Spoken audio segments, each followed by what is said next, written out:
नमस्कार, मी प्रियंका पाटील शेळके आपलं सगळ्यांचं न्यूज मॉल 18 मध्ये सहर्ष स्वागत करते। नगर शहर में इतना सन्नाटा क्यों है भाई, असं प्रत्येक जण विचारतायत। लोकसभा निवडणुकीमध्ये जी मजा होती ती मजा विधानसभा निवडणुकीला येत नाहीये अशा चर्चा रंगतायत।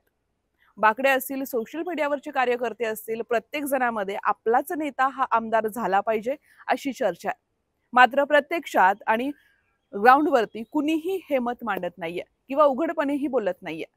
विधानसभा निवडणुकीबद्दल कुणाला जिंकवणार आहेत आणि कोणाला पाडणार आहेत याचं गणित मात्र जुळत नाहीये आणि ते कुणीही पुढे येऊन मांडत नाहीये।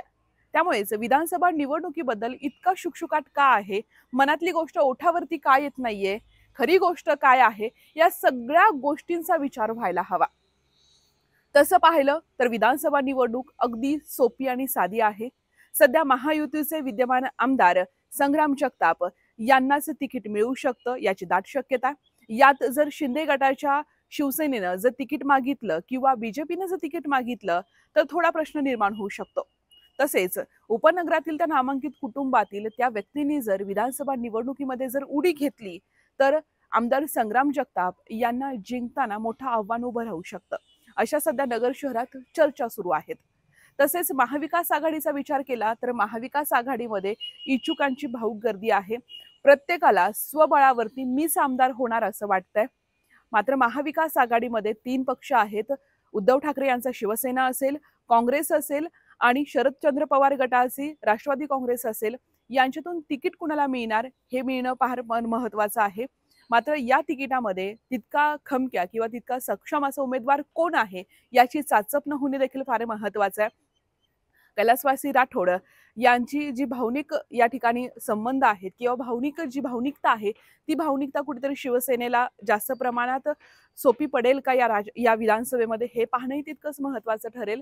तर एक गोष्ट मात्र आपल्याला डावलता येणार नाहीये, ती गोष्ट म्हणजे अशी, जर नगर शहरातही अजित पवार गट आणि सोबतच शरदचंद्र पवार गट अशी जर आमने सामने लढत विधानसभा निवडणुकीत झाली तर काय चित्र असेल।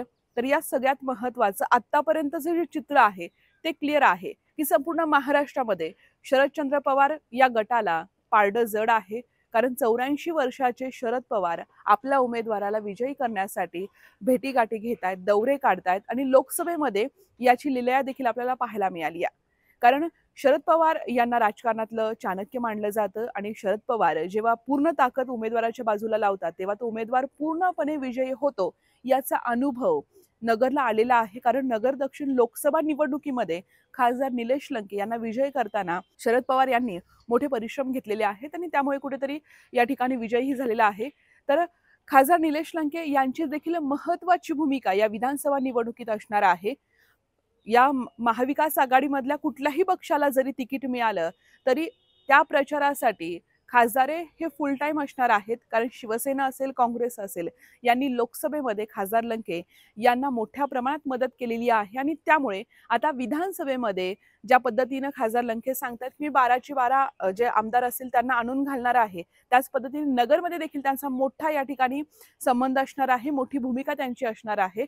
तर दुसरीकडे महाविकास आघाडी असेल, महायुती असेल, अपक्षांना आपल्याला डावलता येणार नाहीये। कारण अपक्ष उमेदवार देखील गुडघ्याला बाशिंग बांधून तयार आहेत, ते देखील या विधानसभा निवडणुकीमध्ये लढणार आहेत आणि उपनगरातूनही काही नावं येत आहेत।